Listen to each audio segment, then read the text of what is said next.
अस्सलाम वालेकुम, this is Asiya from Canada. Hopefully सब ठीक ठाक होंगे। आज मेरी वीडियो उन लोगों के लिए जिनको लगता है कि हम जो बाहर बैठे हुए हैं वेले हैं, हमें करने को कोई काम नहीं है। आज आपको मैं अपनी रूटीन बताऊंगी और आपको हम पे तरस आएगा कि हमें कितने काम करना पड़ते हैं यहाँ पे as a student, as a job holder, और भी बहुत सारे काम। जब आप जॉब पे नहीं जा रहे हो, जब आपको छुट्टी है, तो आप क्या करते हो। सुबह मैं उठी, तहज्जुद की नमाज़ पढ़ी, फजर की नमाज़ पढ़ी, मैं सो गई।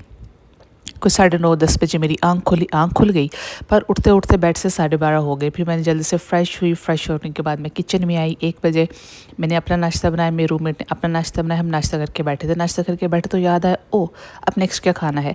फिर हम गए किचन में। हमने किचन की सफाई करते करते साथ ही करेले काटे। मिस्टर रजनी ने करेले काट के उन्होंने उसको नमक लगा के रख दिया।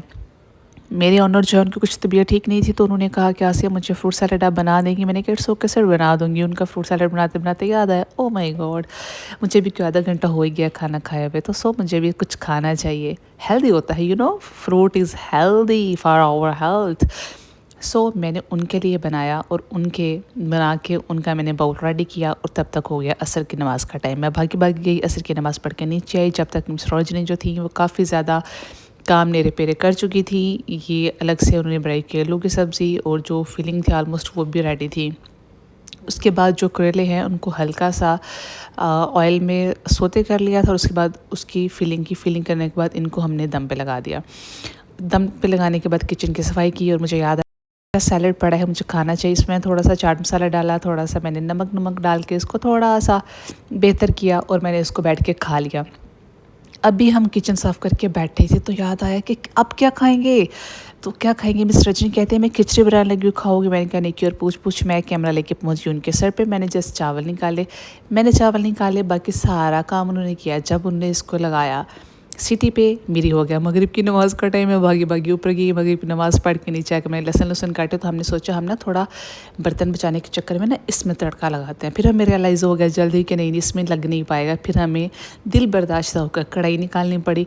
कढ़ाई को बिल्कुल हल्के आंच पे करके रखते कि हल्का हल्का दम होता रहे। तड़का बनाया। फिर उसके बाद खिचड़ी हो गई थी, वो हमने उसमें डाल के मिक्स किया। तो हमारे ओनर को 5 घंटे के बाद याद आया कि सैलड पड़ा है। फिर उनको आइसक्रीम डालने से सैलड में, फिर मैंने आइसक्रीम डाल कर दे दी उनको। एक खिचड़ी थी, वो बैठ के खाई। खिचड़ी खाने के बाद याद आया कि यार पेट तो भर गया है, आंखें फिर भी स्टिल कुछ मांग रही हैं, क्या करना चाहिए। मिस रजनी को याद आया, ओ आंखें मांग रही हैं हलवा। फिर उन्होंने को 7 से 10 मिनट में ये हलवा बनाया, जो को उन्होंने ही खाया था। हमारा पेट इतना भर चुका था कि खाने की बिल्कुल भी गुंजाइश नहीं थी। आप समझ सकते हैं कि हमें दिन भर कितना काम करना पड़ता है सीरियसली। ये कहना कि आप क्या ही करती होंगी। खैर, अब यार आधी रात थी, तो मुझे याद आया कि मेरी 3 दिन से आइसक्रीम पड़ी हुई है। मैं भागी भागी नीचे आई, सब सो चुकी थी, और मैंने अब ये निकाल ली, और मैं अब साथ में बैठूंगी, साथ में वॉइस ओवर करूँगी। तो आप समझ सकते हैं कि रूटीन कितनी मुश्किल होती है। आपको इस चीज़ को अंडरस्टैंड करना चाहिए। होपफुली आपको व्लॉग अच्छा लगा होगा तो सपोर्ट करना मत भूलिएगा। अल्लाह हाफिज़।